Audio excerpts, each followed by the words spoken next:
Preacher Season 2 finale, End of the Road. This was a really good season finale. Pretty crazy. It took me forever to finally see this because I don't know what in the world was going on. I could not watch like any of my shows because I mentioned this before, but I've been watching the show online for like the past maybe like month and a half because my girlfriend would like never call DirecTV and she's the one with the information. So I was watching everything online and for whatever reason it was just a disaster this week. It just kept saying there were errors and it wouldn't work. I couldn't watch my other stuff on FX because that wasn't loading. So it took me forever to finally get to see this show. I had to like come over here to my dad's just to watch it on demand. But it was a good episode. It was definitely not what I was expecting. Specifically the ending.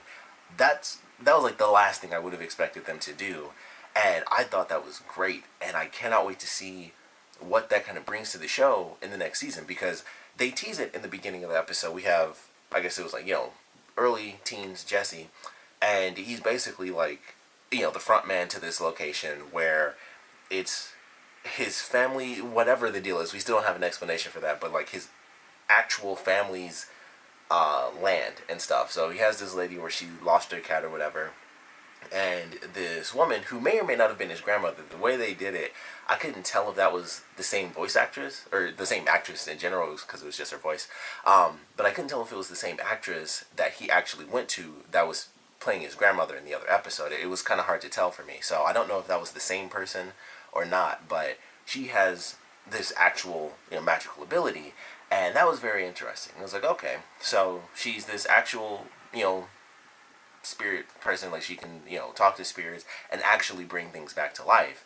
And it was very interesting. And I know of course they were teasing it at the end when they go back to the farm and the guys are driving in the car. They drive down this long stretch of road and the chicken runs past, and it just made me wonder. I was like, okay, so I mean, I don't know anything about chickens. I don't know like the normal lifespan of a chicken, but typically anything, animals tend to live far less than humans do. So it's just like, I don't know if that chicken would naturally be alive at this point in time. And, I don't know, it could be the case, but it just made me wonder, what's this price exactly that he paid, just to bring that chicken back? What was the price that he paid? Because his father was already dead.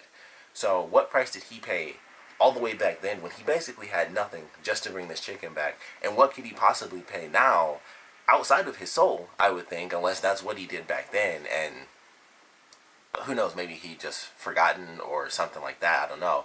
But it was just very interesting. It's like, what is the case here? Like, what exactly is going on? So, I can't wait to see what they do with that, but it was just a crazy way to do it. Like, Tulip actually officially dies at the end of the season, and then it's like, alright, we're gonna go here, and this is gonna suck. Like, Cassidy's like, I wanted to tell you that I hate you for a long time, and he's like, well, if you thought you hated me before, just wait.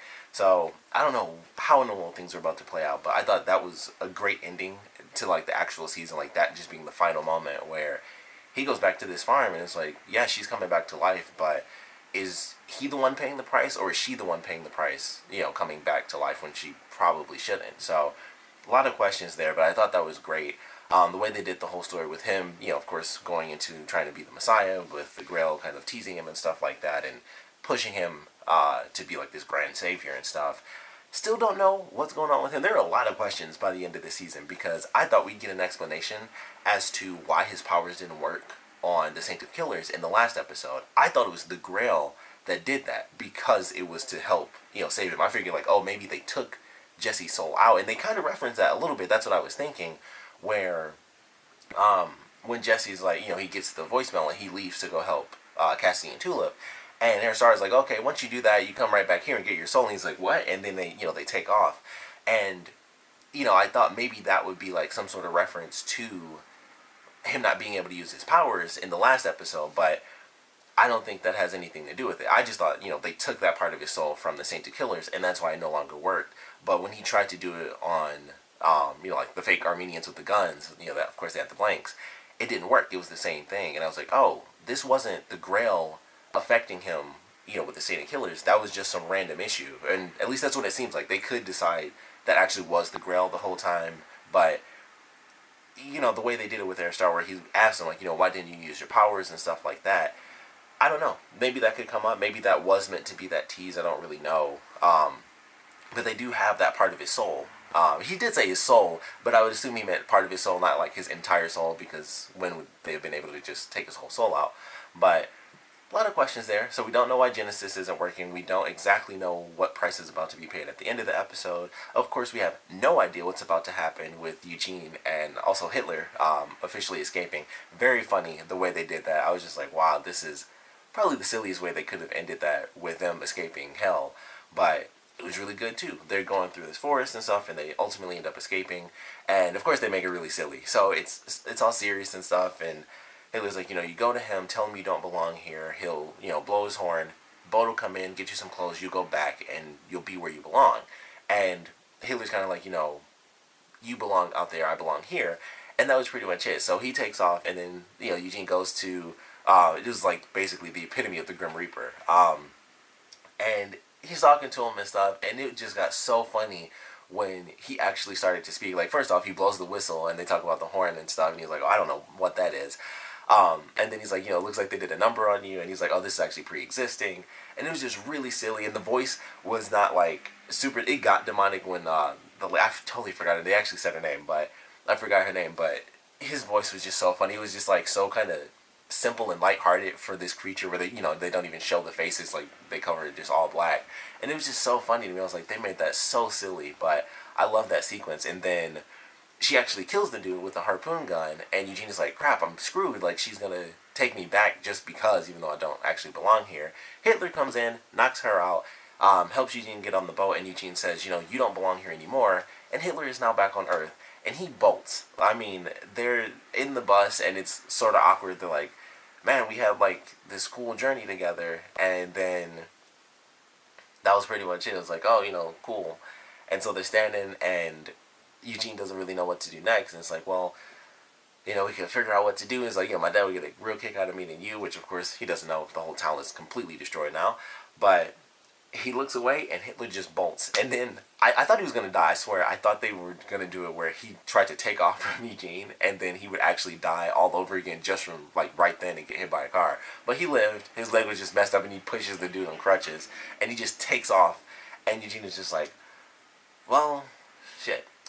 I guess I'm out of here. It's like, what am I going to do? Hitler's back in the world. We'll see if he ends up being evil Hitler again, or he's good Hitler now, I guess. But Eugene just walks away. The two ladies kind of make fun of him as he walks past. They had him dressed up so crazy. Like, Hitler was in, sorry about that, at least normal clothing. Like, he had the hoodie and the pants. And then when they get off the bus and they show Eugene, it was like, okay, the shirt was fine. And then they have him in, like, some pink shorts, and he had, like, boots on. And I was like, why did they dress him like that? Why did they give him that messed up outfit? So that just made me laugh. It was like they really screwed him over. He's already messed up, and they gave him that. But he's out in the world. Sadly, we don't really get to see much outside of the fact that Hitler just took off from him, and Eugene was just like, well, can't do much about that. So they go their separate ways. I'm sure at some point, it's Hitler. Sure, he'll show up eventually. We'll see him later down the line, maybe a couple seasons from now or something weird like that. But Eugene is officially free. Sadly, my whole thing was that I was hoping that they would escape at least an episode before the season finale, but they're out, so we just gotta wait to see what happens with them in season 3, and him learning about the city and everybody and what he's gonna do next, finding Jessie, Tulip, and Cassidy. So I'm looking forward to that, of course. But ultimately, it was a really fun season finale. It was crazy, over the top. Technically, we had 2 deaths. At least as far as characters we actually knew about, and the other, of course, ended up being Cassidy's son. I swear I still can't remember that guy's name. I suck at names. I'm sorry about that, but I knew it had to happen, and it was just like, man, he's going through this process. It's him, Cassidy, and Tulip going on this adventure. Jesse, it's like, well, he made his decision to take off, so we're gonna go. And then Dennis, that's what I'm like. I knew it started with a D. And it was like, all right, well, we're going to go. And then Cassie's like, oh, well, Dennis, of course, is coming with this, too. And it's like, well, okay.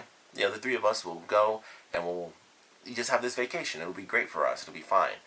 And that just didn't end up being the case. He knew that his son, he basically made a monster. And he could not control his son. And he knew that if he couldn't control his son would end up controlling him and letting him, or, I guess not controlling him and just being like, hey, just do what you want to do. Just be free. And he knows that he would have lost control if he was with his son, because he would have reverted back to some of his old ways. So that was very interesting. And it was like, you know, I can't be good, not with you around. And he just shoves him through the window and closes the drapes. And I was like, wow, that's crazy. And he just, you know, he just burns up out there. And then, of course, when they're in the car, he lets the dog go free. It's just like, I got to leave all of this behind. It's just got to go. So that was a really crazy moment. And then, of course, that leads to Tulip being like, oh, man, before we go, I got to say goodbye. So, of course, she goes down the hallway, and they had a great scene. Like, at first it's really tense, and it's like, you know, she sees the paper, and she knows what's happening. And so they're having their back and forth. Is like, you know, they both know what's about to happen. They both know something's a bit off. And so Tulip is just talking to her, and she's like, I forgot what fake name the woman used, but it's like, yeah, you taught me to be strong. And then it was so funny. He came out and was like, you're out of conditioner. And then he looked, he was like, bitch. And then he turned around, I was like, that was so unconvincing, but it was absolutely hilarious. So, of course, you know, they both knew exactly what happened. And I love the line where Tulip was like, I never did tell you about Dallas, did I? And she was like, no, you didn't. And of course, it was logical because I was like, there's, you know, Tulip has a screwdriver, this woman has a gun. Real life situation, she's gonna, you know, pull the trigger and Tulip will be hurt. And that's exactly what happened. So she gets shot, and of course that's kind of what gets the trio back together. And then we have a great scene where, you know, Jessie and Cassidy are both freaking out because it's like, what do we do? Like, you have to use the word on her, and it wasn't working. And then Cassidy's like, well, the only thing we can do is, you know, change her. And, you know, he was about to bite her, and then they have their argument because Jessie's like, you know, don't you touch her. And so they're fighting, and Jessie ends up getting the upper hand. It's like, you know, she has to die and stuff. And so Cassidy didn't know what was coming down the pipeline, but it should be interesting in the next season. And I really cannot wait to see what they do with that. I would assume that Grail is still going to be around. I mean, none of them got killed or anything like that, so I would have to imagine that there's still some grand element to that, especially the whole part of Airstar being like, yeah, go help them out, and once you're done, you know, here's your soul to, you know, reel Jessie back in. So I would assume that the Grail is still going to be a big part of the story in the next season. I would imagine that this other company, because I thought for sure that that would be a big part of it, like this, the Japanese company, was it Chinese? I think it was, no, it was Japanese, it was Japanese. But the company coming around, I figured that they would play a big part in the rest of the season, but they were only introduced this time, and we didn't get to see much of them, so I have to imagine they're going to come back in season 3, and we'll get to see a lot more of them. And then, of course, the Grail is still very prevalent, and Jesse's a little bit, you know, famous at this point. I don't know if that'll actually factor into the series in the next season or not, but it was like, you know, he saved all these kids and stuff like that, and well, he was supposed to be on Jimmy Kimmel. So I don't know if that's actually going to have like any true relevance, you know, to the actual story or not. But as crazy as the world within this series is, it wouldn't surprise me if that ended up being a big part of the show, where people are like, hey, you're that preacher and stuff, and he's dealing with resurrected girlfriend and, you know, the vampire buddy that hates him, who will probably still hate him even afterwards, because this, you know, whatever this price is going to be, it's not going to be good. So there's a lot to look forward to. I can't wait to see what they do with Eugene, but I think this was a pretty good season finale. I think it was definitely exciting. It was just like, all right, well, still a bunch of questions. Basically, everything I wanted answered still went unanswered. So that's like the one thing that I hated about the season finale. I was like, man, maybe we'll get this answer as to what they did with the Saint of Killers. I figured that would be a big part of it, with Jesse knowing that he was tricked by the Grail to be, you know, the Messiah and everything like that. I thought that is what would lead to be like, well, we did this, you know, with the Saint of Killers, and that's why your powers didn't work. But that never came up. So that's a huge question that's out there. Of course, Eugene's, you know, entire storyline is a big question. Of course, what's this crazy price going to be paid for, you know, bringing Tulip back to life? So there's just a lot of different elements to what we should be expecting for season 3. But looking forward to it. Of course, would love to know what you guys thought about this finale. So please comment below. Let me know your favorite parts about it, your least favorite parts about it. And of course, with this being the season finale, I would love to know your theories for season 4, or for season 3, sorry. If you're a comic reader, of course, just try to keep it vague, because I know people have read the comics and stuff like that. And I've read a couple comments. Typically they've been vague, so no crazy spoilers. But yeah, if you know what's coming up next, just keep it super vague for people so it's not spoiled. If you just can't hold back, just put a little spoiler tag before you actually put the comment, just to help people out so the next season isn't spoiled for them. But I'm really looking forward to it. We got, I mean, the actual final sequence with God kind of showing up, I thought was interesting. I don't really know what to expect from that, but, you know, God turns out that, you know, God was actually a man dog, so that ended up actually being true for Jesse. That was the case.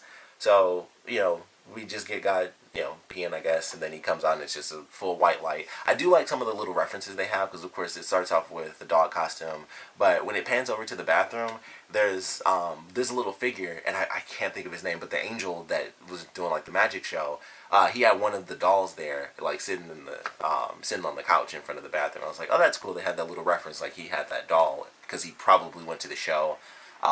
They had the music playing, like that really crazy spastic song was playing. So I was like, oh, that's kind of cool. They have like all the little, these little moments from throughout the season were like all there in that final sequence with the music and of course the dog costume and then the puppet of the angel. And I was like, oh, that's actually kind of awesome that they kind of just threw that in there during that last scene where it's like panning across the room. It's like all these little references. And then there's probably some stuff that I missed, but I just noticed like, oh, you know, the dog costume was obviously literally zoomed out of the eye of the costume, so you can't miss that.